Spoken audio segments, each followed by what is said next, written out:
Hello and welcome back to the Emo Social Club podcast here on emosocialclub.tv, broadcasting to you live from Twitch. As I am trying to be at all times in my life, every single week, am Brian. And I'm, like every other week, and sometimes during very weird hours too, I'm Lizzie. And we have a guest on this episode, one of our original guests from way back in the beginning days of the Emo Social Club, James Shotwell, returns. Hi. Yes.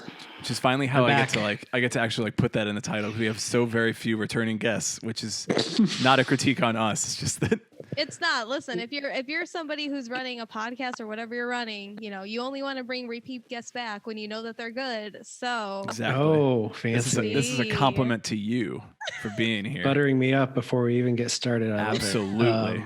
Thank you. Yes, I'm James most of the time. Pretty much. I don't know why we say that now, but I'm going to keep doing it. I like it. Sometimes I don't feel like myself. It's cool. Yeah, it happens. Today, though, very Brian. Yeah. Right now. James is on our podcast again today because he is releasing a new podcast called High Notes. James, I'm going to let you talk about it because you're going to do a much better job than I will. But what is High Notes? What's it about? High Notes is a music recovery podcast. It's about addiction and recovery in the music industry. And every episode features an in-depth conversation with a different musician going through recovery or in the world of sobriety who shares their journey with us at length. And then we kind of interject a bunch of extra elements like song clips and information about recovery programs, additional insight into certain stories the guests may share. So unlike a lot of podcasts that are just conversational or an interview with somebody to promote something, we never actually promote anything on the show other than recovery. That's the whole point of the series. So it's more of a journalistic take on the alternative and rock music scene, something that I don't really think there's a lot of right now. And the show is presented by Holics.com in partnership with Heart Support and the Global Recovery Initiatives Foundation, or GRI for short. And all 8 episodes in the first season drop on July 28th, 2020. Nice. I did want to ask how you kind of chose these organizations to work with, because I know I've never personally heard of some of them, but I did research at least Heartland, and they're actually based here in Chicago. Yep. Yeah. Well, I didn't want to, when we were first pitching the show around. So, most podcasts, you just start a podcast, but for this, I knew it was going to cost some money because of how we wanted to do it. And it was going to take a lot of time. So I was like, well, maybe we should get some people that would pay for us to do the show.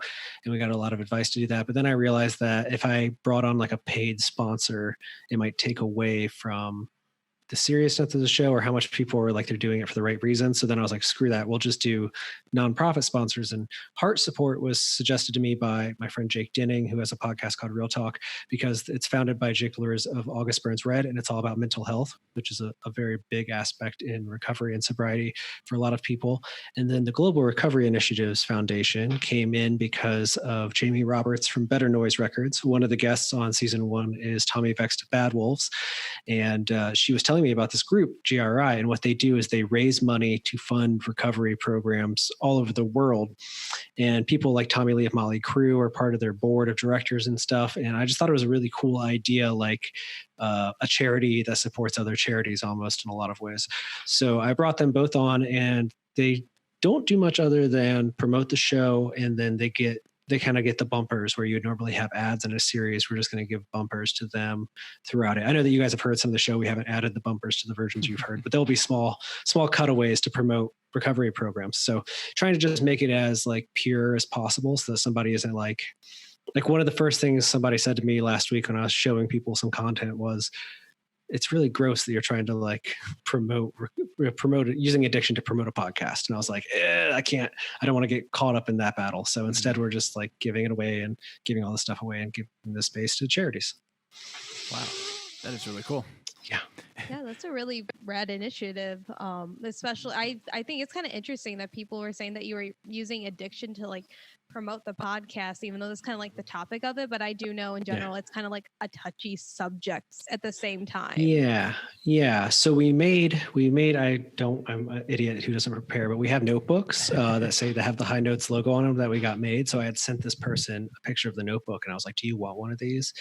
And they were like, "That's kind of gross." And I was like, "Why is that gross?" And they said, "Well, you want to give me a notebook that says High Notes on it, like you're making fun of addiction." And I was like, "No, journaling is a big part of recovery." And all of the people that are involved in the show, which are the organizations, myself and the team, and then we have a few professional recovery people that are kind of guiding us and making sure that I don't say something that makes me sound like an idiot in these like really important conversations.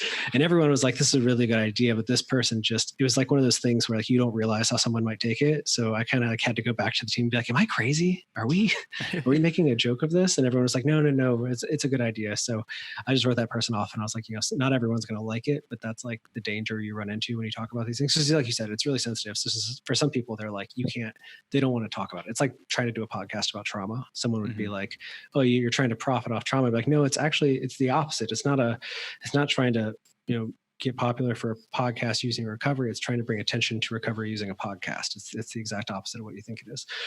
But if people don't listen to it, they might not ever recognize that. Do you feel like you said earlier, that there's not a lot of this type of like music journalism going on now, where you kind of incorporate these harder news topics, which I agree with 100%. How do you feel that because there's so much negative possible, backlash about it, like we just talked about, that it may stall some possible progression of finding more help for people who are in this type of situation?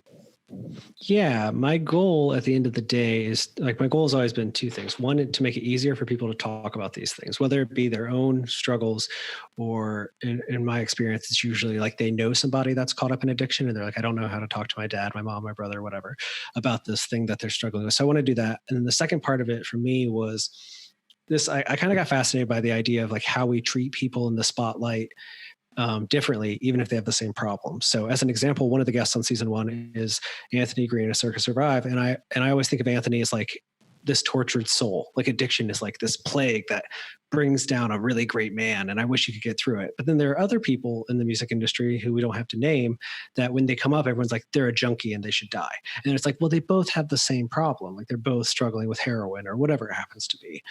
And I was kind of fascinated by that. And I was like, well, maybe if we just let these people talk and share their story, that hopefully people can see the similarities and commonalities that they share in their stories and their journeys. And maybe we can generate a little bit more empathy, because there's nothing I hate more than like the idea that like we can't talk to that person because they're bad because of this sickness that they have. It just seems weird to me. Yeah. Speaking of that, it's like, I think that, well, I listened to the Bert McCracken episode that you sent us, which was, it was good. It gave me a lot of context. I am obviously, not obviously, I guess, I don't know, but I'm not, no. I am it not. Might be obvious. I might be obvious. I've never done any drugs. I've only drank in my entire life. So in my regard, I'm like, yeah, I don't know a lot about this topic. I don't know a lot about this subject. And it's me learning about people who I grew up idolizing and saying, oh, they were going through the stuff that I have no context on. And I think that you gave a lot of context in the episode, which was also really great for a listener like me. It's like, I don't know what he's talking about, but you at least gave me an idea from my place of lack of knowledge, where I'm like, yeah, I get this now. This all makes sense. I do think that now, maybe this is why you put it out now, but it does seem like a really good time when we're talking more about reducing the stigma around things like mental health, around how people are, how drug addiction is dealt with in our society, where maybe it's less policing, maybe it's more rehabilitation, maybe it's more of like having counselors, even all the way to like safe injection sites and those kind of things. Do you think that like this is the right time for this kind of stuff? Do you think that like this message is like just all culminating in a really good spot, or maybe that wasn't even your idea? Maybe you were just like, it wasn't. No, it was supposed to come out in April to start with, and we were going to do all the episodes in person, and then COVID happened, and we had only like half of them done, and so we decided to push it. But I do think it worked out well because a big part of recovery is staying busy. Like something we talk about in, I think, the Nick Martin episode that I just was finishing today, is that when you decide to get clean, if you're somebody that's been doing drugs for a long time or drinking, whatever it happens to be, you have all this time on your hands, right? Like it used to be like you come home, you start drinking, 6 hours would pass and you'd pass out. And then you could do that like 3 nights a week. Well, then if you get clean, you have 18 hours a week now that you have no idea what to do with. And if you can't find something to do at that time, that's when you start to relapse. That's when you start to fall back into these negative behaviors. And that goes for any kind of addiction at all, really. So I think this show, even that's part of the reason why I wanted to release it binge style, is because if somebody's like trying to stay busy right now, giving someone like 7 hours of content to digest, like a Netflix show, is like at least a good palate cleanser. And hopefully that's like enough time for them to be like, I'm going to start writing. I'm going to get help. I'm going to do something other than spend another hour wishing I was getting high. So it worked out. It's the pandemic bump for me in that way, I guess. And I will say that like there were a few guests that we hadn't locked in yet. Like Head from Korn is on one of the episodes, and I don't know if we would have gotten him if it wasn't for nobody being on the road. Like all of a sudden, everyone had availabilities, and publicists were like, "What's that thing you pitched me?" And I was like, Now's my chance. Let's go. I do feel like this is the right time to get like a band member on a podcast. Yeah. No, we're already like we haven't started recording yet, but we are knee deep in season 2 of the show. Like developmentally, like we know a lot of the guests. So we started like working on the questions and like what we want to change about from the first season and stuff. So it is like we're trying to like get it done before things open up so that we like have them locked in. Yeah.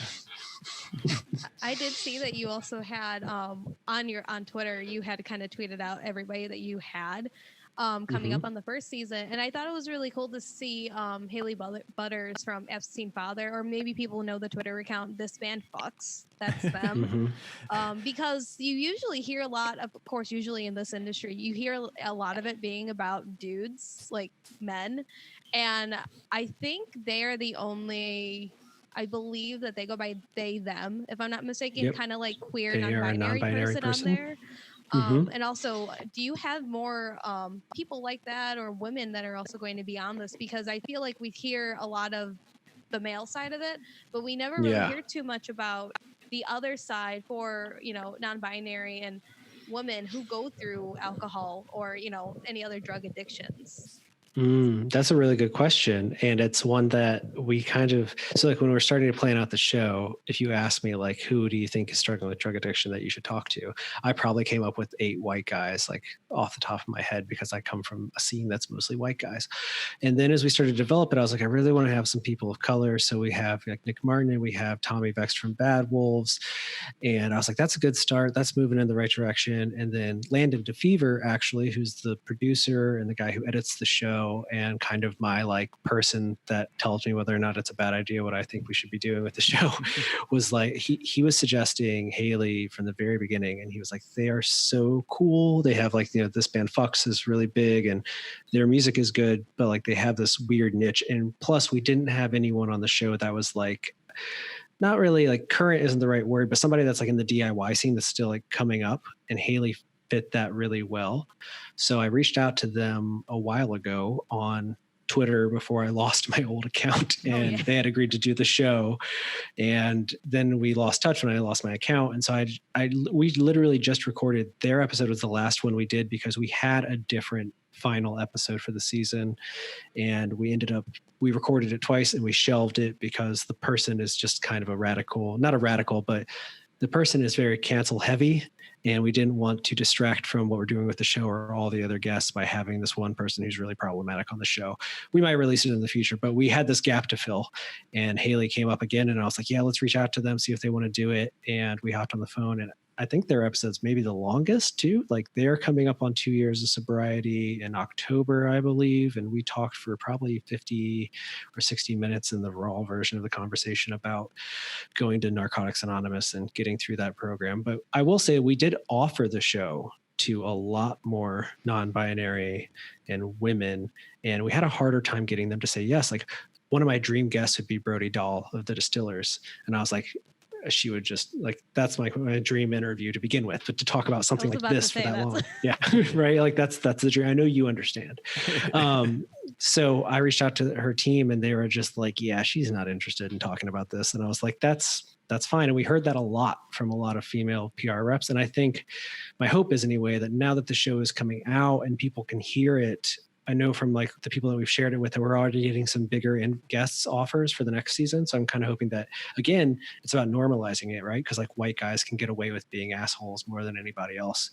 So I think the same thing goes with being an addict, because I had a podcast that we approached to do press for, and they came back to me and they were like, only 4 out of the 8 people are women or people or non-binary or people of color. That's not enough for us. And I was like, well, I don't really think we need more people of color being promoted as addicts in the world right now. Like that's not really the goal of the show. There's enough of that stereotype out there. So we're hoping to diversify more moving forward, but it's just a matter of like who says yes. There's probably for the 8 that are on the season, we recorded 9 episodes. For the 8 that appear on it, we probably sent out 50 invitations. So it's just a matter of who comes around. That's really interesting. I guess I was a little surprised that there are people who are like, obviously in normalizing it, you have to have people that are willing to speak about it and put themselves out there. Like finding out that your heroes are not perfect is obviously going to be really tough for a business, I suppose, from a business end, but also just from who the people are and putting that perspective of yourself out there. So I guess I'm not so surprised that people were saying no. I was a little bit more surprised at the people who said yes, I suppose. But yeah. Well, I had Anthony from day one. So the show's actually kind of Anthony's idea. When he was on his Avalon tour last summer, we were hanging out in Detroit, and I was telling him, I was like, I want to do a different podcast. I want to do a podcast that comes out in seasons, because I was really addicted to the show called The History of Stand-Up that came out in seasons. And I was like, I want to do this. And he was like, you know what I think would be fun? To just talk to people about doing drugs and sobriety. And you could call it High Notes. And he said that like really, he was doing push-ups at the time. I mean, he wasn't even looking at it. He was just being Anthony Green. And I was like, that's a really good idea. And then we didn't talk about it again. And then in November of last year, he relapsed. And when he texted me and told me that he had relapsed and that he was getting help, I think I texted him that day, but shortly thereafter, I was like, well, now we have to do that damn show because somebody needs to talk about what they're going through. And he was like, if you do it, I'll say yes. And I was like, all right, sounds good. So then when I started to pitch people, I already had Anthony as like a guest. So I could be like, hey, here's the thing. I want Anthony to do it. And one of the guests that we shelved, I know that sounds so much more mysterious than I want it to be. The guest that we shelved had pointed me to Bert. And as we got Bert, we like locked in people slowly but surely. And I had a few publicists I could turn to. I had done an interview with Blue October. Justin from Blue October is probably my favorite episode of the show. I had done an interview with him a few months prior to launching High Notes, where we had gotten into talking about him being on meth and going to recovery. So like I knew he could talk about it, because it's like two things, right? Like you said, you got to protect your public image, and you don't want to ask someone to, like, I'm basically going to a publicist and being like, hey, you know that client that makes money for you? Would you like them to talk about like the worst thing they've ever done Exactly. for an hour? Oh, and we're not going to promote anything. Yeah. We're just going to talk about them no being ads, a bad no person. money coming in. It's just a conversation about it's wholly for the goodness of their soul to talk about things that they've never talked about before. We may have a positive impact. Yeah, I think we got the confirmation Bert would do it in February, but we didn't record it till like the end of April almost, because they were just like, he doesn't want, like, we got to find an hour where he wants to talk about this. Mm-hmm. And I was like, yeah, it's fine. So there's, a little back and forth with that stuff. But again, I think people will be more open to it once they hear it. I mean, we cut some things out. We didn't cut a lot out of most episodes, but if anything gets too rough, we try to like not make someone come across as a bad person. Yeah. I was a little nervous it was going to go to a real dark place. Like I'm Probably as you mentioned before, I'm not super into like podcasts that are very like just dark for dark's sake or dramatic in this sense, and it's obviously not the goal of the podcast to over dramatize something that is such a dark thing for so many people. So I really appreciated that it didn't go to that place, and it really kept it as a more like positive, like looking back at the issue and then finding a way through that, finding a way from that darkness and to make a more positive impact in the future. So I do think with that kind of thing. Yeah.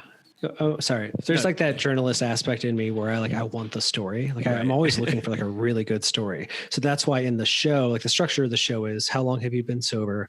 Let's go back to right before you decided to get clean. Cause usually there's like a really good story right there. And then, how did you decide to get clean? And then like, what's the process been like from there? Like that's generally the structure of it. But there is a part of me that every time wanted to like go a little deeper. It's really figuring out how comfortable someone is talking about it. Cause the last thing you want to do is make someone talk about it so much that when you hang up, now they're thinking about it. And now they're like, oh yeah, heroin was fun. And you're like, no. Like, we got to avoid that. It may have been fun, but it was really bad. Yeah. Remember how we just talked about all the terrible things that also happened? But like Justin from Blue October, he's somebody who does a lot of recovery talking. And so his episode begins with like a 6.5 minute story about him being on a crystal meth bender and thinking somebody is following him. And so he calls the cops because he thinks this person broke into his house. And spoiler alert, there's nobody there. He called the cops on himself. But it's like this 9-minute story about how he thinks he's going to die. And he's calling the cops and he's like, I'm Justin from Blue October. I don't know why that matters. Come get me. And like, that's the day that he realized that like, oh, I need to go get help. Like this is really bad. So there's some humor there. That's really, so, I was about to say there is some humor in there. Yeah, and he laughs. We have a good time with it, but it's like you hear a story like that and you're like, oh, okay. Like, yeah, I didn't know that about this person, and it makes you really interested in it. And then to know that he has come all this way and that he's so open about it, I just hope that makes people be like, I should get help. I don't need to get to that point to realize that I need to get help. Yeah. I think there was, when I was listening to the Bert episode, because I'm a huge The Used fan just as much as Brian, we did go to their Bottom Launch show together. Oh, we threw down in a pit. Oh, we threw that. I was surprised that Brian came like up near me. I was like, what is he doing here? I will say that. Oh, snap. I've been, original album, The Used fan, like for years, and it fell out of appreciation of the music as they put it out over the years. I'll be honest with that. Even if it gets back to the band, I'm like, fuck it. You know what? I didn't like some of your records, but that was definitely like one of the best Used shows I've seen in a very, very long time. So. Now I'm like, yeah, okay, like everything they used, I'm good. Let's do this. Like I'm back on board. You did it. I'm so happy that you are. Yeah. So thanks, Lizzie. No problem. The new album from The Used is fantastic. Oh my God, it is. I was at work and it came out at midnight, and I work overnight, so I just put it on and I try to turn it down because I also had to have our news feed up too. I was like, oh, there's a lot of screaming here. I hope nobody looks at me. Although there are 3 people in here. Yeah.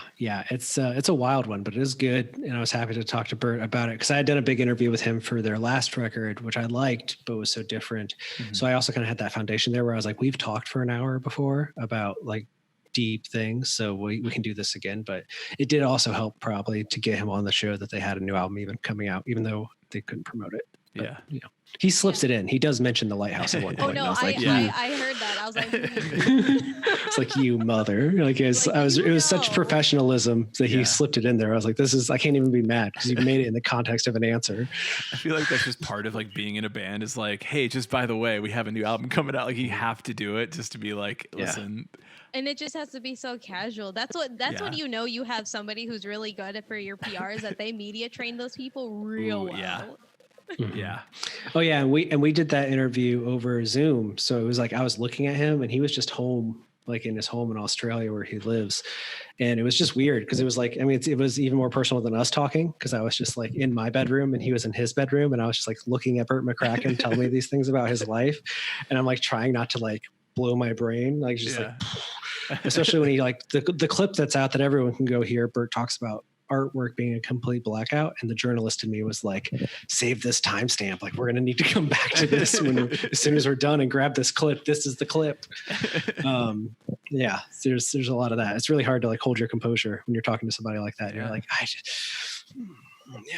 Yeah, I Blind tried face. to go up to Frank Iero when I was doing press at Riot Fest a few years ago.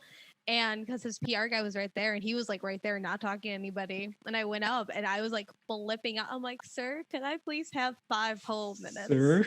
I emailed and I didn't get a response. And they were like, this dude was like British and he's like, no, just email. I'm like, oh, I already did. Can you give me like your email? And I was like, sir, he's literally right there. Amazing. I tried. Amazing. 20-year-old me tried. You got to go for it. Pretty good. I You got to take the risk. Yeah. Exactly. But I did want to ask. Go ahead. No, go ahead. You can go. I've got nothing, but you'll probably ask me a question about it anyways. Just go ahead. I did want to know because you kind of asked a question that I feel a lot of people on social media over the last 10 or so years since people have really heavily been on social media and given their opinion. Where you asked Bert, like, how does it feel to have, a lot of these fans, come up and be like, oh, hey, you helped me through XYZ, like the worst fucking time in my life. It's like, how do you kind of, compartmentalize, just deal with it? And I feel in general that I've seen a lot of fans or people who work with bands say, don't ask don't tell band members that, or, go into detail.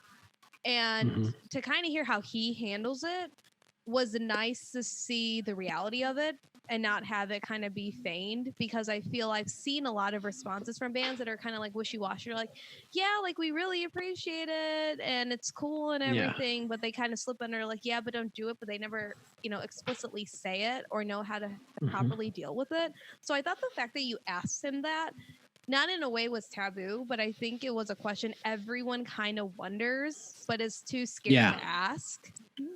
Yeah, well, I think people either wonder or they don't know to ask it because they don't consider it. It comes up in the Nick Martin episode as well. I think at the end of that episode, because Sleeping with Sirens is another band that I feel like I've seen them get just dumped on, with people coming up to them and being like, oh my God, I'm so excited to meet you. Let me tell you about how my parents abandoned me and I'm addicted to drugs and I have a baby. And you're just like, whoa, whoa, whoa, whoa, whoa, whoa. These guys have other things. It's so much. So I got the idea for that question from a story that I'd heard a bunch of times. And I talked to Anthony about previously off the record. I don't even think it's in his episode, but there's a story about when the Wonder Years were on Warped Tour, that they were doing meet and greets every single day for years. And then at one point, one day, some kid came up to them and was like, I love you guys so much. And then he said, I want you to have the razor blade I used to cut myself with. And he gave it to the Wonder Years. I don't know which member of the band. And the band took it and they were hugged him and loved him. But going back to their bus and having this thing and just being that's just this thing that was given to them. It was so powerful that then they stopped doing the meet and greets, because they were just I can't keep doing this every single day. And that story has fascinated me, because I was just I can't imagine anyone caring about a thing I make that much, let alone to be here's the thing I used to almost try to kill myself with, and now I want you to have it as a symbol of the fact that you saved me. And it's just that's some Marvel superhero shit that I don't understand. Wow. Yeah. You went from 0 to 1,000 there. Yeah. Quick. So I think about that story every time I'm hanging out with a band, especially bands that I'm really close to. Because I'm always I try not to listen in on their conversations with fans. But if I'm covering something and I happen to catch it, if you have 10 fans, at least 3 of them are going to tell you something crazy. And so I'm always curious, how do you get back on your bus and not think about that kid that told you that ridiculous story? And then the next day, and then if you do 100 tour dates a year, that's at least 100 of those stories, if not more, plus your own shit. That's a lot. Yeah. I've always that is a lot. Wow. I've always had such a problem talking to my assumption is always I cannot speak to a person in a band that I really like in a way where I don't come off sounding just completely messed up in the head. I don't know. Yeah. I've said some weird shit to people that I'm like, oh my God, I love your band. How do you pronounce your name? It's really weird. And my assumption is okay, well, if I was doing that, but if I was in this mental state, if I was in this position, this is the kind of thing I would probably say. But then I'm no, this is somebody else's thought of how they provide themselves some recovery or themselves some comfort in this time. And obviously there are band members who are writing music that is saying that they went through the same thing. And I'm I think it's just kind of unavoidable that there's going to be that kind of conversation with a band member who's like, yeah, we're the same people, and it's like there's a lot of things you got to do before it's like, yeah, this is weird. This is not the conversation you'd be having with this person that you barely know. Yeah. But I think the perspective that it comes from is that these are generally people who don't feel like they have anyone at home to talk to. So when they need an outlet, it's that album or it's that person in that band that gets them through. So it's kind of like meeting a movie star and being like, I feel like I've known you. I feel like I've known Meryl Streep my entire life. I've never met Meryl Streep. I've just seen her in a ton of movies. So if I got close to her, I'd be like, oh, you don't know how far you and I go back, Meryl. Like we've been there since the beginning. And people feel like that with these musicians. And there's something about like the way that they present themselves as being so relatable, especially being on social media and stuff. You always feel like they just are in on it. But I'm with you. Like even when there was one time when we finished recording the Anthony episode, and he and I have spoken for hours at length. When I was done, I was like, I called you my friend the other day, and I felt weird about it. Like, are we friends? Like we got really strange with him. And he's like, yeah, I think we are friends. And I was like, oh. He's like, well, you just text me randomly, and I was like, I guess I do. Yeah. How's the okay? I mean, it's just like I've never been that comfortable to be like, let me tell you the worst thing that's ever happened to me. Yeah. Right now, before you go on stage tonight, I need you to know these 5 terrible things about me. Have a great set, man. So next time somebody out there is like upset that their favorite band charges for meet and greets, just keep in mind that that's probably part of the factor too. That they're just like, listen, if we let everyone meet us, we're going to hear way more terrible things. Yeah. So there's like a little bit. You're paying for their time a little bit. I feel that now. That is a very clarifying statement. Yeah, that's really, that just kind of detailed everything out, because again, the discourse on Twitter about the meet and greets and paid meet and greets is, I don't think that's a perspective a lot of people seem to take in. Yeah, I mean, if you're Mayday Parade, think about how many people have told Derek Sanders a terrible story about a breakup. Like, and he's just like, I don't need to know it, all these details. And people are just like, everyone wants to tell them their breakup story because they listen to, all their albums. So yeah, I would get sick of it too. I would be like, no, I can't do it. I can't do it that much. Is that why Avril Lavigne stands so far away from her fans at meet and greets? Stop. Or is she just like ahead of the curve on social distancing? She was social distancing before it was cool. I think it was also because she's not really Avril Lavigne with the conspiracy. Yeah. You can smell the motor oil that's running the android that is Avril Lavigne. Getting close to people does not compute. Listen, why do you think she divorced, Derek Wembley and Chad Kroger? There's a reason. I mean, I know why she divorced Chad Kroger. Yeah, I think we all know that. We're all aware that's a Google search away for anyone that doesn't. Yeah, he was just too good of a musician. Just look, it's fine. Yeah, just too great of a songwriter. Was too deep. You try your best not to get jealous, but there it is. It happens. Oh God. Let's not go on a Nickelback rant. It's fine. It's fine. Bring it back. Do you got another question for me? I'll tell you anything you want to know. Except for the guest that we cut out of the season. I mean, obviously, that sounds very mysterious. I like when you think shelved, and I'm like actually envisioning like you go into. I'll tell you how it got shelved. How about that? Cavern, and you just put it there. Okay. When we set it up in my brain, I was like, we're gonna have these guests that people consider saints that are tortured by addiction, and we're gonna have a few quote unquote villains, and we're going to put them all together so that people see that they're all the same. And everyone was like, that's a great idea. You should get this person. And I was like, I don't think that person's going to say yes. And then that person said yes. And I flew to California and I sat down with them and we had dinner and we talked and they cried and we laughed and we had a whole thing. And I was like, this was amazing. And then we were editing everything. And my producer was like, hey, if you do that episode, I don't want my name on it. And I was like, that's weird, but okay. I mean, if you don't want your name on it. And then we had another editor that helps part-time. And I was like, he was like, I also don't want my name on the episode. And I was like, that's so weird. Why do you guys not want your name on this episode? It's going to be so good. And then they're like, it's not going to go the way you think it's going to go. And then I sent some information out to some publications, and Mike from Alternative Press called me and he was like, hey man, I've been thinking about it. You shouldn't do that. And I was like, really? And he's like, yeah, I think it's a terrible idea. He's like, having gone through what we just went through with Of Mice and Men and everything, don't do it. I don't think you should do it. And I was like, but it's so good, man. He's like, I'm sure it is, but don't do it. And I was like, okay. okay, so we decided that maybe at some point in the future, it'll be a bonus episode, given what happens with this individual in the foreseeable future. But I tweeted about them recently, unrelated to the show. I tweeted about them. So people can go hunting and try to figure out who it is. And when I did, I got like 12 replies from people that don't even follow me that were like, screw that guy. And I was like, okay, maybe we shouldn't put out the episode. All right. Oh, boy. You're about to ignite like a little Twitter hunt, like everyone did with that Reddit post about that tour band. You're about to like make that happen. Yeah, and we had some ideas for how to put it out that would involve getting some other people to comment on the story. And I talked to some of the people that came up in the episode, and they gave me such conflicting versions of the same story that I was like, all right, we can't do it. But one day, or when we're not on Twitch, I will tell you all about it because it's really cool. But this is not being recorded. No one's watching this. This is you can say whatever you want here. It's not seriously. Good. Please don't. Yeah, I feel like it's good. I feel like with that, it kind of goes in hand with me and one of our contributors from New Fury Media. We were working on a story that we put out a couple weeks ago for our broadcast segment, and we had gotten a response from the person, like a very detailed, like 2-page response. I sent it to Brian too. I was like, "What do you think about this? Like, how do you think that this is something we should try to break?"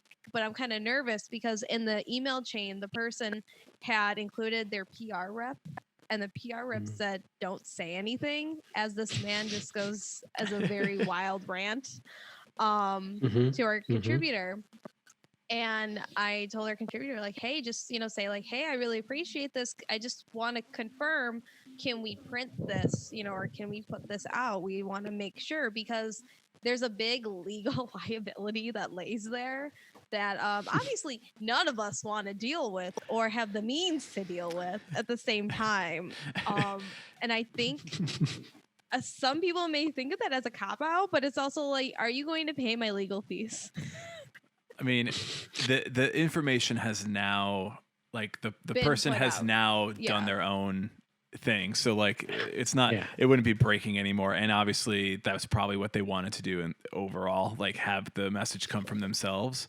It was overall like a fairly reasonable response that, like, people were getting very upset on the internet, and now we've received a very reasonable response, and we're like, okay, we think that we could pursue this just a little bit, like not a lot of bit, but just like go, hey, we have this bit. just a little bit of news. Like, we don't have to go too deep, because the deeper we go, I feel like we're just potentially digging our own grave. And I'm like, okay, let's just consider this.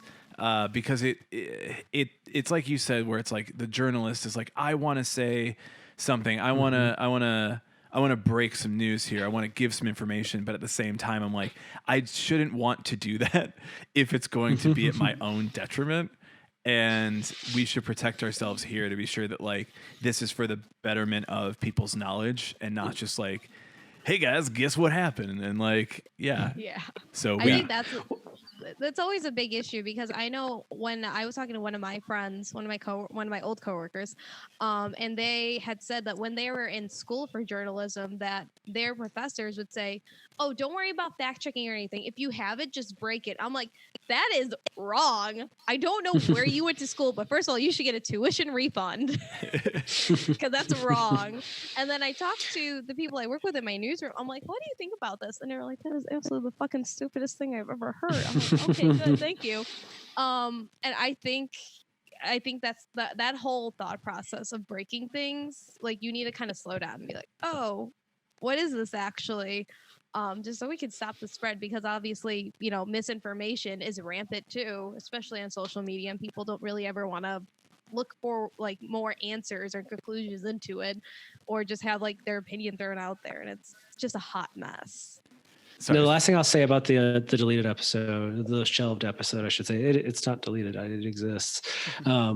Is what it ultimately came down to was, if we put this out with these other 7 conversations, this is going to be the only one people talk about, and they might not give the rest of the episodes a chance, or they'll take the whole thing as being like we're trying to say. Like, my thing was like, I don't think the episode comes across this way, but my whole thing was like, I want to hold this person's feet to the fire and be like, you can't blame these things for this thing.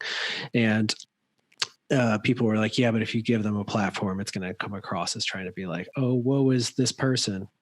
Not they have a problem.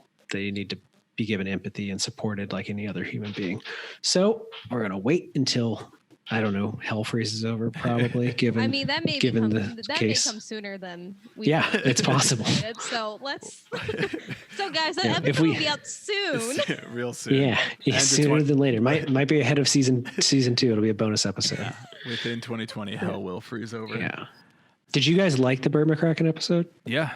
I did. Oh, yeah. I did Okay, really good. enjoy it. I was wondering how it was going to be structured because I thought, like Brian too, I thought it was going to be something that was like really like more like a harder topic that was like getting really hit and it was going to be like really dark shit. And then I was like, Yeah. oh, okay, like this is digestible for people who maybe have like their own personal trauma, and I don't feel it would be as triggering as it would if you like listen to like or watch like a hard news documentary or like read a piece detailing about these different things. So I thought it was balanced very well. Good. It's okay. If you told me it sucked, I would also be okay with that. It's fine. I understand. Listen, I've been sitting listening to myself talk for like 6 months as we've worked on this, so I have no idea anymore. Do I you just hate listen your to it. I'm voice just yet? like, it's fine. I hated it the first time, but no one else is going to host the show. So like right now I'm finishing up the last couple of episodes. Haley still needs to be done, and I'm working on the Bad Wolves one right now. The Bad Wolves one gets a little heavier than some of the other ones because Tommy is really well versed. He's a recovery coach now, so when I ask him to tell his story, he just kind of goes. And so it gets a little bit worse. There's talk of being addicted to heroin and losing a baby and falling into like meth and all these things, and it's all in like one 5-minute burst of his life story. And so when it stops in the podcast, I honestly cut to narration, and I'm just like, everyone just take a breath. Like if you need to walk away and come back, it's okay. I understand. It was really heavy because sometimes when we're doing this, I think on the Nick Martin, there's a couple episodes where people break down and cry. And there's some episodes where we laugh and we tell like a really silly story about doing drugs, because your experience with drugs can be all over the place. It's just some people don't have the ability to like rein it in when they need to rein it in, or it starts fun and then it gets really, really bad. So I never wanted to come across as like demonizing it. And I also didn't want to turn it into like addict porn where we're like, tell us that day you can't remember, you know? So like in the used episode, the thing about Bert, not remembering making artwork is about as dark as it gets. Some of the episodes people feel a little bit more comfortable going a little bit darker with their story, so we get a little bit darker, but it's never like, what was it like putting the needle in your arm? As we don't we don't get that deep. I don't like needles, that's why. yeah, we don't go that deep. So I wanted people to feel, I wanted it to be something that if you're a fan of the band and you just wanted to know something more about the songs, you could also listen to. So hopefully it comes across that way. But yeah, the narration is the hardest part, and like I've had to learn so much about it. And my partner has gone through recovery herself, so sometimes I'd be like, so tonight I'm going to ask this person this thing, and she'd be like, you shouldn't do that. I was like, okay, so good, taking notes. So I was like, can I ask it like this? And she'd be like, yes, that's more acceptable. Or like, here's some lingo you should use so that you can like talk to them on their level. But yeah, I feel weirdly versed in it to some extent now. Like I've been listening to audiobooks and everything, but I still have people I consult with to make sure that I don't sound like a total idiot. Yeah. Well, that's what you're supposed to do. I mean, you'd think so. You would think people would do it, but we've seen that. Obviously, that doesn't happen. But I think what you've been doing and also kind of like continuously following up to be like, is the way that I'm speaking and the way of my delivery for these different questions or how I come off, is this appropriate or is this not appropriate? And I guess for some people, that may seem to them as like, oh, you're being too sensitive, but this is a very sensitive and delicate topic. So you have to also know that you can't just like come up to somebody, especially if you haven't really like talk extensively with this person and be like, oh, hey, tell me about like when you were on like, a meth, episode and all this crazy shit. You can't really do that to some extent or ask these harder questions about certain things. So I think it's really great that you had a lot of that kind of coaching in a sense while going. Yeah, I mean, I'm scrambling a lot of the time because like meth comes up. Like you never expect meth to come up in these. Like I didn't, anyways. I knew in Justin's I did because I knew that he'd done meth, but everyone else, like it comes up a few times, and every single time I'm at home on Zoom with the person or we're in person having the conversation. I'm just trying to be like, oh, okay, and my brain is like, what do we know about this? How do I follow up with this? How do I bring this up in the conversation? And thankfully everyone's into it, but it is sensitive. Like for the Anthony episode is the first interview he did after getting out of rehab, and Haley is just under 2 years from their sobriety date. Nick Martin had just celebrated 2 years of being sober. So for a lot of these people, it's really fresh. So the last thing you want to do is like make them think about how bad it was. So even like Nick cries in his episode, and you hear me apologize to him because I'm like, he's my buddy, and I don't want to, like, you don't want to make your friend cry, but he's like, I don't know, it feels good to like talk about it this way. But there is like an element of like me just waiting for him to respond, and then I realize that he's crying, and I'm like, I don't Don't do that. like, I was like, do I push? Like, what do we do now? Like as an interviewer, you're like, how do I recover? Am I an asshole? Did I go too far? Thankfully now we have narration. So at least you can kind of cover up a little bit of me being like, is that okay? I'm sorry. Yeah. I did want to ask, because I heard almost immediately that it is also in partnership with AP Magazine. And no, it's AP is promoting it, but we aren't doing an official partnership anymore. But yeah, gotcha. Go ahead. Yeah, I was going to ask how it got linked up in that way with AP. Yeah.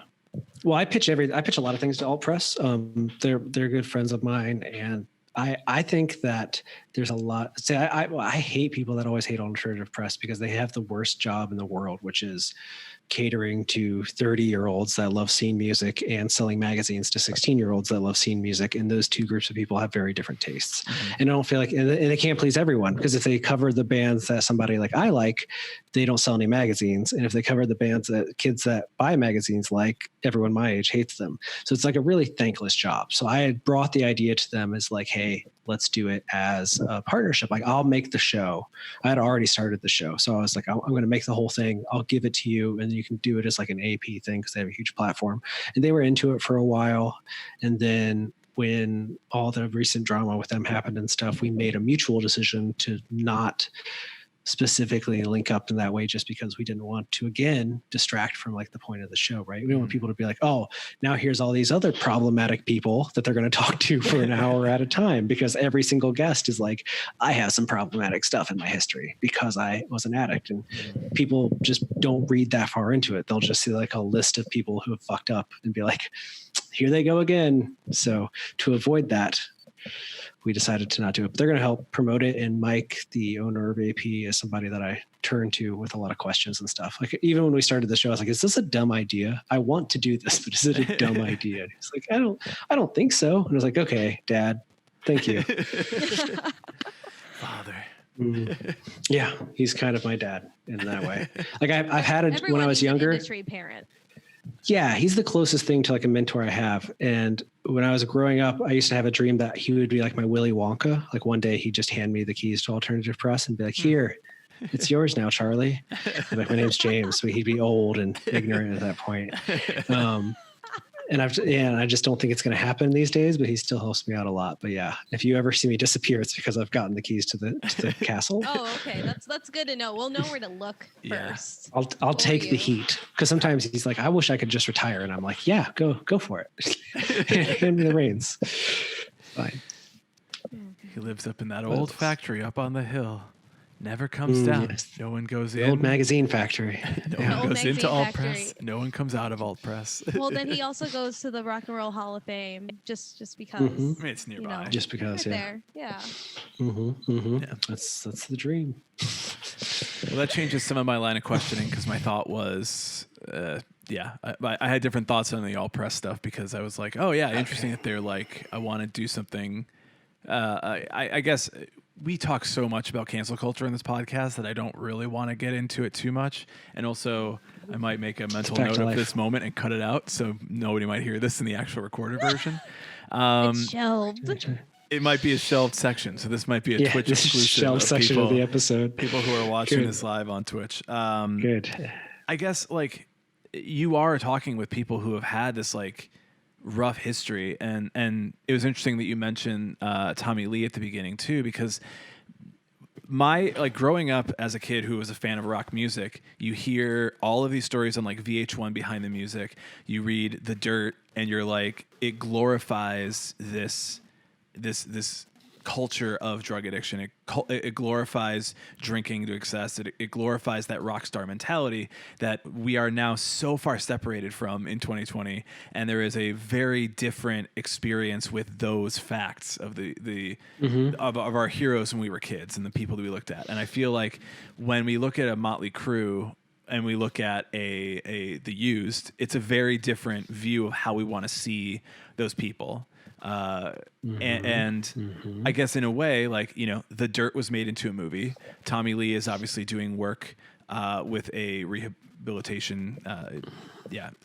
So there's work being done by people who lived through this experience in the past. There are people who are now getting the help that they need to get through these issues.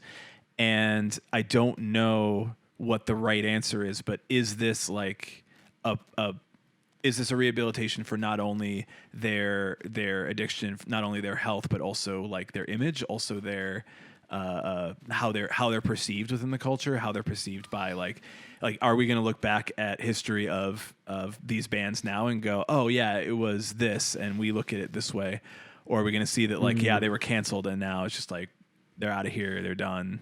Hope they're good, but like I don't want to see them again. I mean, I think it's a little bit of both, really. I mean, there's no strong answer, but something that comes up in the Ronnie Winters episode, he's the guy from Red Jumpsuit for the non-deep scene kids. And his episode of the show is that when Face Down took off and it became this giant single, like he wanted to be Motley Crue. Like he wanted to live out the stories from The Dirt because like that's the idea of what a rock star used to be. And I think that when we live in a world where we don't really have rock stars anymore, so because it's not something that's prevalent in like the media and stuff, like that lifestyle is more and more considered like an outlier. It seems more cancelable because it's like not accepted. Like we just don't see it everywhere anymore. So I think there's a little bit of PR rehab to it, but I also think it's like Tommy Lee is somebody who's seen how his actions didn't just influence him and the people around him, but like now we're 4 generations removed from Motley Crue, and there are still people who are like, I want to be Tommy Lee. And there's a part of him that's like, oh, I didn't mean that. It's almost back to like the idea of people telling you the worst thing that's ever happened to them every single night. Like now Tommy Lee has guys come up to him and they're like, you know, I do all these drugs or I snorted ants or whatever the thing is. And he's like, dude, that's stupid. Like, why would you do that? Like, but there are people that want to kind of like live up to that. So I think part of Tommy's thing, and I'll even guess on the show, is like the idea that like you don't have to be reckless in order to like be creative or have a good time and stuff. And even Ronnie has a comment where he's like, I think that it's all good in if you can manage yourself, if you can like keep yourself together. But a lot of the guests on their show, that's not the case. Like Ronnie describes himself as a death drinker. Like he doesn't drink 1 and 2 and stops. He drinks until you send him home forcefully. Like it's just, he just can't do that. If people can manage it, like more power to them, go for it. So I don't know if that really answers your question, but I do think that I think it's a little bit of both. Yeah. Like I when you said Ronnie, it made me think of Ronny Rocky, who is I mean, he's a former, I don't really know his history of addiction. I just know like that he was in jail and he has done a bunch of other shitty things. But then I see the Punk Rock MBA do a deep dive on him. And I actually watched Ronnie, because Ronnie streams on Twitch. He did a Twitch stream where he was reacting to this video entirely about him, like starting some of the best content you'll ever see. It's amazing. It was actually really like good to watch Ronny Rocky responding to it, but he went into it like, this guy's going to talk shit about me, which I'm like, that's such a Ronnie thing to think, is like, man, somebody's going to talk shit about me. Fuck this guy. And he comes out of it just like, I don't think anybody really realizes the kind of influence that Ronny Rocky has had on the scene. And obviously he's like changing now, so he's doing the work that he needs to do, and like maybe he's not putting out music you like anymore, but at the very least like he's doing the work, and like there's no real reason to cancel him. But I was like, this is an interesting like take on canceling somebody who was an addict, has gone to jail, has committed crimes, has done these things that we have heard about in the news. We've seen this story come up and up and up. And like, we're just like, man, fuck this guy. I hate him. And it's like, well, he's clearly doing the work in some capacity. Like he's there's no news stories. It's just him being himself. And maybe he's arrogant. Maybe he's cocky. Maybe he's putting out music you don't like, but that's not cancelable. That's just like, yeah, I'm not a big fan, but still. Well, yeah. something I think about a lot with Ronny or Franz from Attila, for example. See, the thing is about those guys is that, like, you hit the nail on the head. Like, they never sold you a false bill of goods. Mm-hmm. Like, that Ronny's always been Ronny. And like, if you didn't like it, then at the end of the day, he's still Ronny. And Franz is kind of the same thing. He was always like, whatever, 666 party with the devil. Like, that was always who he is. So when he does something that's like, quote unquote, cancelable, you can't really cancel him, because it's like, no, I told you that this is who I was. Like, you made me famous for being this guy. So like, I think the cancel thing comes up when somebody tries to say like, I'm this person, and we learn that they're that person. And, what's getting a lot of these scene guys in trouble is that, in like the Austin Carl instance or whatever, like, he promoted himself on this platform of being like this reformed Christian in the world of heavy music. And he was like kind of above everybody because he had this godliness to him. And then we realized that that's not the case. And so the kickback is so much harder. And I think what you're seeing with people, kind of almost like people are trying to pre-cancel themselves, where they're like, listen, I'll just tell you right now that I was a piece of shit, and then we can get past it. It's like, you just can't let the internet find out before you admit it. I think that has been a phenomenon that I had like thought about for a while, because even when you look at it, because the other argument that's out there is that, oh, this happened, 5 to 10 to 20, whatever years ago, when you were younger and you were dumb and times were different. So is any of that even relevant now compared to how you are as a person, from then to present day? And I feel that there's some benefits, I guess, to coming out and saying like, oh, I was the shitty, like, say I'm 25, say like, oh, I was the shitty teenager. Everyone was a shitty teenager, first of all. But I think the other thing is that when you kind of do that, I think some people would say, oh, I'm doing this to get it out of the way, rather than being genuine about it. Especially nowadays, it's more of a preventative PR crisis tactic rather than like a genuine reaction. But I think because there's so much, dogpiling on it, it cancels out a lot of things. And like Brian and I have talked about, I feel like almost every episode in some capacity, because it's getting rough now. This seems to come up, in the discourse of Twitter every other fucking day, is that we mistake accountability with cancel culture, like, because it is a very, very thin and fine line. But I think because people aren't looking at the true definitions, because everything comes down to definitions. What does accountability mean in the dictionary per se? What does canceling mean, especially in the new age urbanized sense of it, because it's very different. And I feel because we're mixing those two so consistently, it's causing this such different and negative narrative, and it's also going to keep silencing those who are, one, maybe coming forward with their stories, such as, maybe they had a really bad experience with addiction and all this other such, and they're being minimized now because people are saying, oh, I'm going to cancel you now because you're, having these old memories and thoughts come up, but you're not going to take responsibility for them in the way that I want you to say, oh, I was a really, really shitty person, and then kind of demonize and internalize more of those negative emotions, rather than saying like, hey, I fucked up, I did XYZ, I'm this different person, I'm going to move on from it, but I feel like I should let you know. Yeah, I mean, I think you're absolutely right. And I think about all the times the artists that like probably don't even realize that they position themselves to not be able to be canceled. But like my favorite example would be like I think about All Time Low is the perfect example of a band that unknowingly made themselves uncancelable because of, if you went to see All Time Low and So Wrong It's Right through very recently, if someone like all the bras that get thrown up on stage, and then they would like put them on their mic stands, and then they put them on inside their van and everything like that. And people would be like, oh my God, it's so funny. Look at all the bras. Now we all know that a lot of those bras come from underage girls, but no one's ever going to be like, by keeping those bras, All Time Low was sexualizing minors. We were all just like, oh, it's so funny that they did that. It was like a joke thing that they did. And now they've kind of positioned themselves where, unless it comes out that like they straight up preyed on somebody, they're kind of uncancelable. Meanwhile, if like a guy in another band, we found out that he just kept a bunch of bras that girls had given him, you'd be like, that is freaking disgusting. But because Jack decided to just pile them onto his mic stand, they're in the clear. They like bought themselves a pass. I think it's also Yeah. like the different time as well. So Mhm. yeah, because I know nowadays if any of that type of stuff comes out, especially when it comes to, I know there's been a few people coming forward saying they were coerced, and I know that Mhm. that is a very new term that people are classifying for sexual assault and sexual harassment as well. Yeah. I A lot of think grooming and coercion coming out. Yeah. exactly, and I think because that is also so new. If we were to even look back, to like when All Time Low started out with those types of bands too, you would kind of look back and be like, what? Well, I'm not even saying anybody during that time has done it, but I'm saying hypothetically, Allegedly. oh, what if they did this? But we would have seen it as kind of a societal norm. Not saying that it's correct, obviously. There's a lot of things in the status quo and societal norm that are not right. Yeah. But And I think that it is to some level, it time. still is.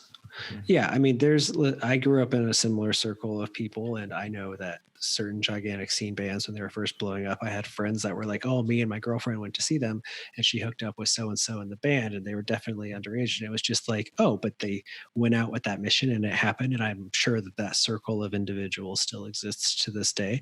And whenever these kind of things come out, they aren't going to be like, no, I was into it, because then you're defeating the story of somebody who feels that it wasn't fair. It wasn't the thing that they wanted to happen. They were coerced, or whatever. But I think that the use of definitions, and people don't use those definitions at all. No, it's fine. I think Neil Brennan has a great thing he said the other. I love the podcast What Neil Feel. And he was talking about it, and he's like, it's always all smoke and very little fire. And it's like we get obsessed with the smoke, and we never look for the fire. He's like, I'm all for believe all women, but I also want to believe all women because of things that are factual, or I want to believe all of anything that anybody's saying, but I want them to have facts to back it up at the same time. And he's like, I gotta see the fire. Like, just show me the fire, and I will believe you undoubtedly. But don't just, like, his thing was like when the Chris D'Elia thing came out recently, that She Rates Dogs Twitter account had tweeted something like, I have over 400 DMs from people saying that Chris preyed upon them, but then they didn't share those 400 DMs. So he's like, so what is that? Like, what are we supposed to do with that? As a journalist, like, what am I supposed to do with that information? You allegedly have 400 DMs from somebody talking about something. Like, I don't know what I'm supposed to do. He's like, that's just smoke. I need fire. And I was like, I try to keep that in mind. I really do feel too, because I know that there was an article from Lambgoat. I don't remember who the band was. I think it was a kind of moderately known metal band, if I'm not mistaken. And there was a bunch of people saying, why are you saying that this person in this band allegedly tied up this girl? Well, there's a photo. And I commented, I'm like, they teach you in journalism school, you have to use allegedly mainly for legality reasons, unless in a court of law it is proved otherwise. And I feel that I love community journalism. There's a lot of great things about it, but because there's not formal ethics taught to a lot of those individuals, it's hard to kind of give that perspective, because while I am also if it's you can see that this is obviously happening, it's there and it's very provable, but it's only going to be provable in a court of law, because that's how it works in a lot of these systems, that you can then say they were convicted of. There's very different reasonings behind it, and I feel to explain that to some people, it's never going to be good enough. Now, should something shift and change? Yeah, of course. Totally. But it's going to take a huge look around and basically an uproot of a really established system to do that. And that's only going to happen if everyone gets on the same page and learns to, I don't know, maybe read a dictionary. Yeah. You want me to read a dictionary? I want you to look at it and just skim through like this.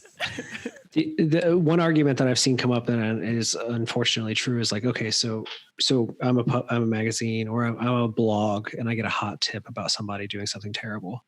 I could invest 2 weeks into getting the story right, interview people, do all that, and if I'm on payroll, get paid to do that. But when we post the story, people are just going to share the tweet and not click on the article. So am I paying you? Is it worth it to pay you to do the 2 weeks worth of research in order to nail the story? Or is it more valuable to pay you to post the tweet? And it's unfortunately, it's the tweet. Wow. Yeah. Yeah. Journalistically. I mean, that's why Twitter has that on a lot of WAPO or New York Times articles. Before you tweet it now, it says, do you want to read it first before you retweet? Also because true? of Trump too, but I feel like that's also a big contributing factor. Is that really added? My on new there? favorite thing in journalism is like the New Yorker and the New York Times have that new tool that reads you the articles. So like if it's like a big feature, you can click to listen to it like a podcast. Oh, it's beautiful. We Plus, it love tells you new how long media. the story is. Mhm. Yeah, because I clicked on one yesterday. Somebody sent me a link to a story about the pandemic, and I clicked on to listen to it, and it was like this article is 32 minutes long, and I was like, Jesus, how many words is this? I was like scrolling. I was like, what is this? Oh, anyways, that was a fun dark hole. Yeah. Yeah, the dark hole. It's You like know. kind of going to the dark web pretty Yeah, much at this yeah. point when you talk about cancel culture. The emo social I club, know. dark web. It got dark in my office as I fell into the hole with you guys. Yeah. Ooh. It's coming for me. The new studio you're building needs some lights. They're on the other side of the room. I didn't want to be rude. That's fine. It's fine. cool. But I'm always interested in getting a new perspective on it. Just in this case, I was like, well, we're talking about people who are dealing with Cancelable addiction things. and working through these things, and like eventually we are going to have the conversation of, do we get? Is this their way of pushing themselves out of that world and into a more recovery world? Is there a way that they come back from this sort of stuff? And I don't think that you really can have a world where you're like, I want people to get the treatment that they need. I want people to be healthy. I want people to be able to work through the issues that they have. I want people to have access to mental health care and rehabilitation. And I don't ever want to see that fucking person again. Like, those two things don't make any sense to me. And I'm like, you have to want somebody to better themselves and then give them the space to do it and allow them to come to you and show the work that they've done and be able to support that person in the future. Otherwise, it's like, but then why did you want them to get better? Like, fuck them then. It's like, you can't have both. So anyway, And when you're when you're a musician, I mean, it compounds, right? Because you, like in the instance of the Used, Bert is basically dealing with crystal meth addiction when they record that first album. And then they're the biggest band the world has seen, an alternative scene has seen.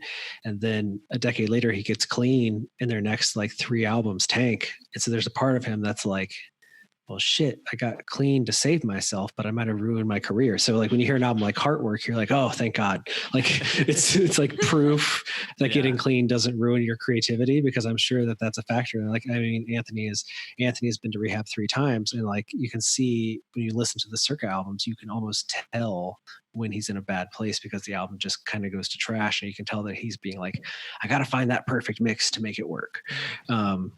And then they go on to release their best albums. I think almost everyone on the show is at the best point in their career they've been in a long time. But that first, it's almost like if you go to rehab, the next album is going to be rough, almost across the board, it seems like. But if you can ignore the critics and stay clean, it gets better.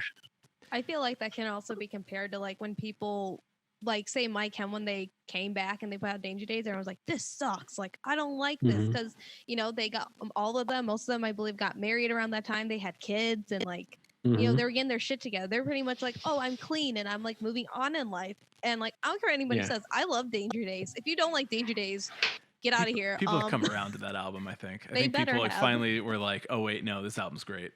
Yeah, it hits. But I think it's the same thing where it's like, you have like these people progressing forward. Why wouldn't you want to hear music that's not as dark necessarily?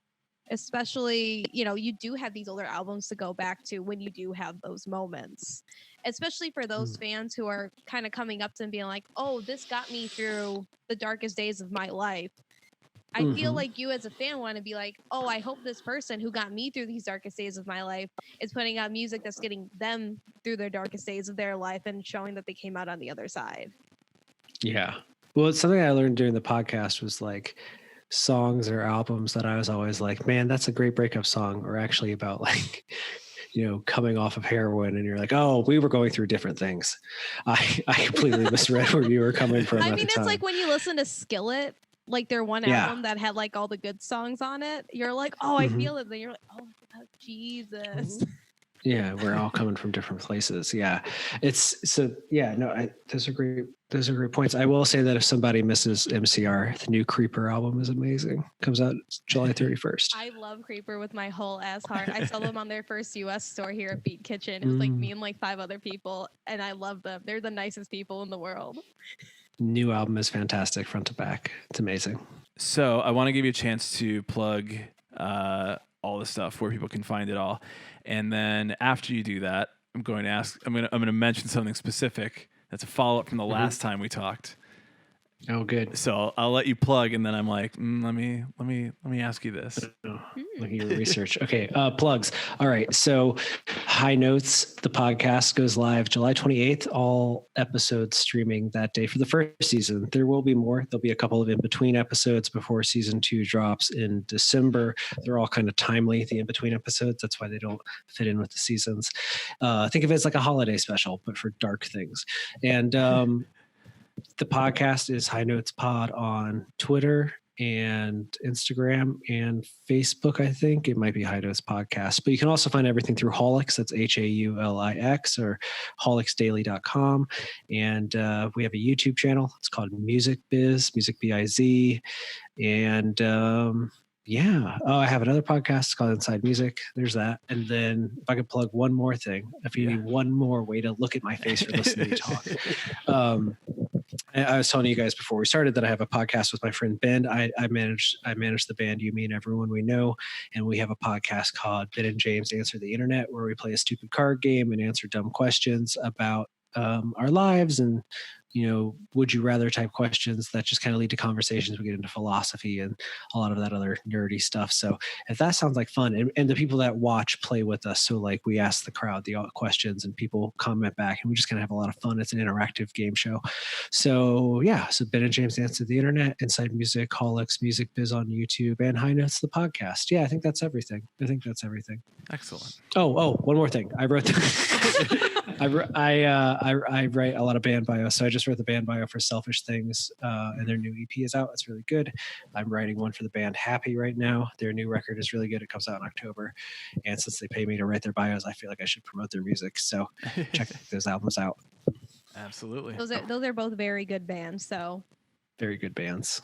Yes. Yeah. Also, You, Me, and Everyone. We know they. You know.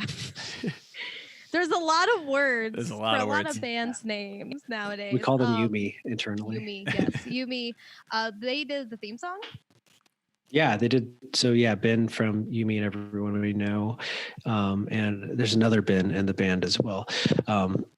They worked on the theme song for the show. It's kind of inspired by a show called Boomtown that I was addicted to for a long time as a podcast. It's about oil drilling in Texas, but I wanted a podcast theme song because like if you listen to like an NPR podcast, they always have like these really chill, cool theme songs. So I wanted one for this show that I could talk over as the introduction. So You, Me, and Everyone We Know came up with an original song. It has a dumb name because they were like, no one's ever gonna like want to just hear this song. But so we have a song, and Yumi has a new EP out called Radical Change. It has a song called Ram Dass Dick Pics. It's really good. You should check it out. Wow. Yumi did the music for the show, and Nick Farron did the artwork, which you guys have kindly been sharing on your socials. He's a really cool artist. He also does all the art for Yumi and Everyone We Know. So there's a little incestuous fact for you. Fantastic. Yep. So, okay, what's your follow-up? So last time we talked a little bit about how I went into the studio and recorded with Craig Owens and Nick Martin, and worked with them for a short period of time. And Nick, they were both very nice. And you mentioned it's one of my favorite anecdotes of like how you met Craig, and Craig was like responding to your review of the Drugs album and was like, I think it could have been higher. We talk about it on High Notes. This is really good. Good. Yeah. Because I still to this day, like, knowing that like there was some drug stuff coming back up and he put out a new song, I like thought of that and I was like, no, it probably deserved whatever score it got. I just don't really like that album. It's just not that great. And it's not that songs don't get stuck in my head sometimes, but I'm like, it's just not that great. So Craig did Emo Night LA. He DJ'd Emo Night LA here in Chicago one of the nights, and I saw him there. I DJ it, and I wasn't DJing that night, but I DJ it on other nights when we don't have special guests.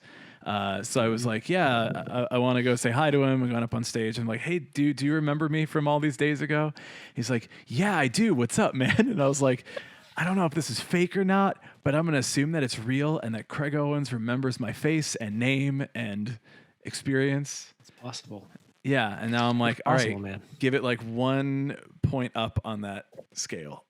on that review. I will tell you that the Nick Martin episode of the show, he points to his time in drugs. Ironically, his time in drugs is the darkest point in his addiction problems, mostly drinking and stuff. But we do a big chunk of that episode is talking about that day in question that I tell you about in the first episode of this show, when he and I hang out at the Sex Life video shoot, and it turns into this crazy rager, and we kind of reflect on that night as being like a really clear example of like something that should have been a very professional, normal day that descended into chaos. And then in hindsight being like, how did that happen? Like, how did we do this thing?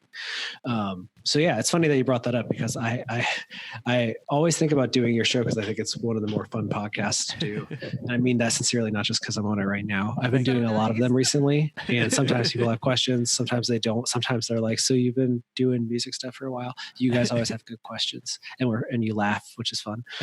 Do people not laugh in their podcasts? Sometimes no. Sometimes I think I tell interesting stories, or at least I talk for a long time, and then I stop, and they're like, "Next question." And I'm like, I don't know what's happening right now. Wow. So we do talk about that day a lot. I think about it a lot too. I get Sex Life stuck in my head even when I was recording it. So we use a clip of the band performing it acoustically in the episode because you can't use the studio version. And I just listening to it for like a day. It was stuck in my damn head for like a week. And I was just like, oh, that earworm of a song. So this is how it got stuck in my head the other day. We watched The Room because we're like, we need to experience this. We watched The Disaster Artist. We watched The Room. And there's a line in there where the movie makes no fucking sense at all, but he just goes, anyway, so how's your sex life? And then I'm like in my room, just like, I'm like, what? Yeah, it's like, and it's like one of those things where I'm like, I do not like that song. I do not think it's a good song. But God damn it, am I not singing it alone to myself over and over again because of this random thing that made me think of it. It's a song that was promoted with teasing a fake Craig Owens sex tape. Yeah. It was a really good time. Wild time. A wild time in music history. I'll tell you a fun anecdote that I don't think I've told anyone about the new drug single is that when I heard a rumor about like a week before the world got that drug song, that there was a new drug song coming. And I reached out to Nick and Matt and basically everyone but Craig because I don't have his number. And I was just like, hey, what's the deal with this? And I'll tell you honestly that all of them texted me back and went, what are you talking about? And I was like, you guys haven't seen the news? There's a new Destroyer Bill Still Got Show song coming. And they're like, I don't think there is. And then they're like 3 hours went by and I got a message that's like, hey, so we all talked and none of us knew this was happening. And I was like, cool. Wow. He goes, but I guess Craig reached out and asked for the YouTube login like a week ago. And I was like, oh.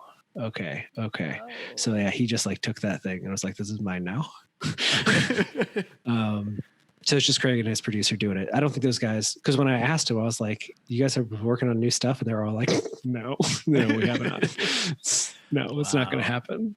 That's the reunion that will never occur. That and Isles and Glaciers are probably neck and neck for never. I was thinking about them today, knowing that we were going to be talking. I'm like, oh man, Isles and Glaciers was like such a banger band, but then too much. Saw them in concert. It was real. Yeah, it was real. the one concert. The one concert, South by Southwest. You can watch it on YouTube. I almost did. And I'm like, no, I got to prepare for this interview. It's worth it. So I will, we'll end the episode there. We'll continue chatting over on Twitch, emosocialclub.tv if you want to join us next time and you're listening to this recording and you're not currently here, which is, you're a fool and you really should have been sad here. For you. You should have been there. James, thank you for being on the podcast today. This has been great to have you back again. Show to do. Hell yeah. Thanks for letting me. That's going to be, we're going to clip that. We're going to post it across the internet. This is good. This is James Shotwell's favorite show to do. Then I'll get canceled for something I said on it. We're going to put it on our podcast too, on our website. It'd be like the quotes, like you have it like the bomb page, like this is the most fun podcast. It's the banner that just goes across the top, just like, like I'm going to clip that and put it on my LinkedIn page. Oh God, yeah. Well, I'm going to play the music to take us out. And from all of us here at the Emo Social Club podcast, I am Brian. And I am Lizzie. And we will catch you next Thursday, 7:30 p.m. Central Time on emosocialclub.tv. And goodbye. Ah.